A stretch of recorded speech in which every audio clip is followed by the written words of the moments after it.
Innovative thinking. I rose to the rank of captain before running for sheriff in 2013. I've dedicated 28 years of my career to serving the sheriff's office as well as to the community. Earlier this year, a terrible tragedy occurred in the Adult Detention Center. Natasha McKenna, an inmate suffering from a mental health crisis, died while in our custody. This is something that continues to weigh heavily on me, and I'm continuing to put practices and procedures in place to ensure that this does not happen again. Mental health is a very important topic for the Sheriff's Office, primarily because 1/2 of our inmate population suffers from some form of mental illness and/or co-occurring substance use disorder.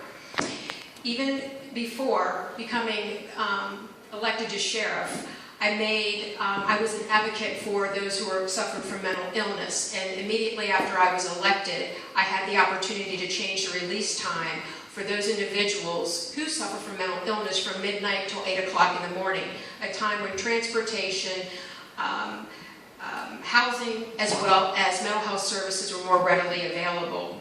I also changed the housing location for females who were suffering from mental illness and moved them to an area that was much more therapeutic as well as closer to our mental health staff. I have suspended the use of tasers in the Adult Detention Center. We are reviewing how medical services and mental health services are administered and delivered, and I have implemented enhanced 40-hour crisis intervention team training that is tailored to a correctional environment.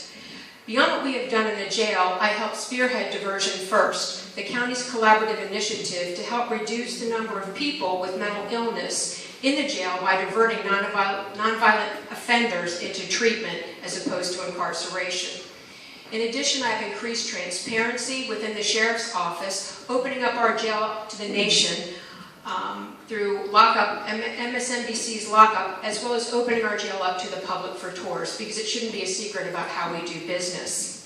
I revised and improved policies and procedures so the public is informed in real time of what is actually happening in the Sheriff's Office. In addition, our focus continues to also be re-entry for those individuals, inmates, that are getting ready to go back into the community.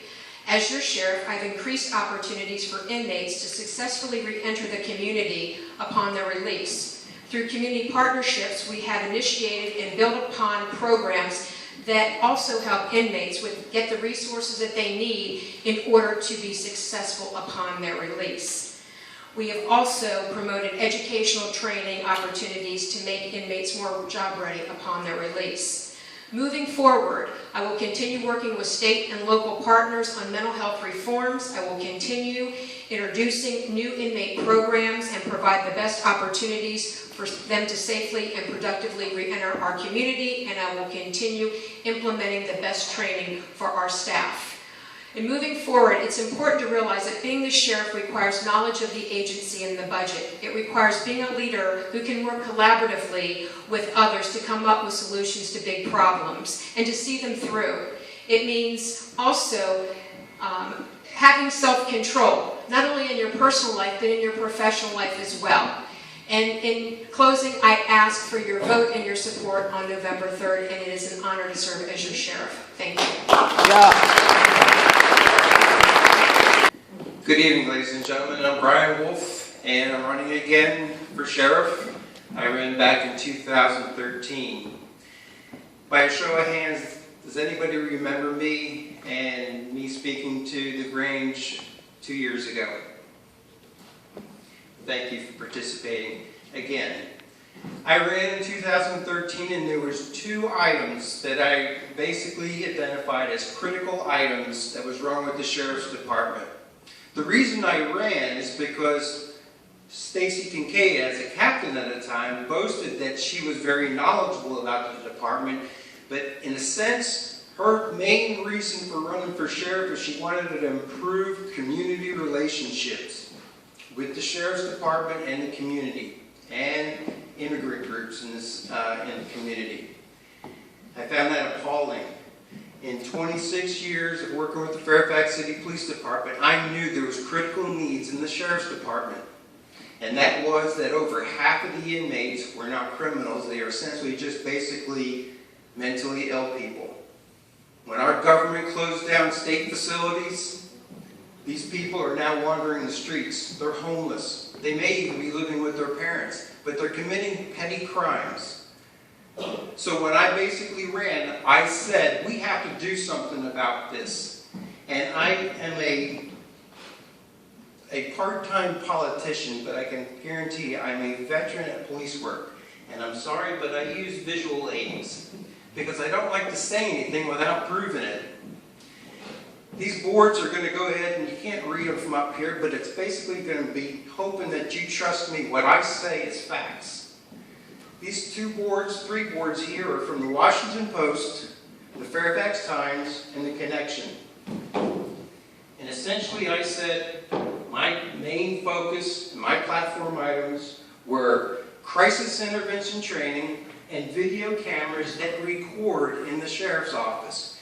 Crisis intervention training is a tool that's trained to first responders for them to deal with the mentally ill. It gives them communication skills. It helps them understand and give compassion and give dignity to people that have mental illness.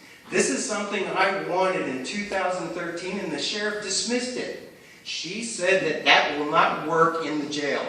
That may work on the police department side, out on the street when it's one-on-one. That's not the case. That's almost like saying a fire extinguisher will not work on the inside, but it'll work on the outside. As a public safety official, you need to prevent crises that happen in your agency. You also have to be able to respond better. And then in the aftermath, we need to know how to gain confidence and trust through the community again after that crisis has happened. The sheriff failed to prevent the crisis with Natasha McKenna. The video indicates that poor training and poor conduct and lack of compassion. Over 500,000 people have seen that video. There hasn't been one positive comment over the video. There's only 2 people in this whole county that agree that it was professional. That's Ray Murrow and that's your sheriff, Stacy Kincaid. These are 2 pieces of literature that I received last year. Not one indication, not one word of mental health is even listed on there. I think it's important that we show where the sheriff's mindset is, and my last board is, before the poor woman was even dead, she was campaigning 4 days later. Thank you.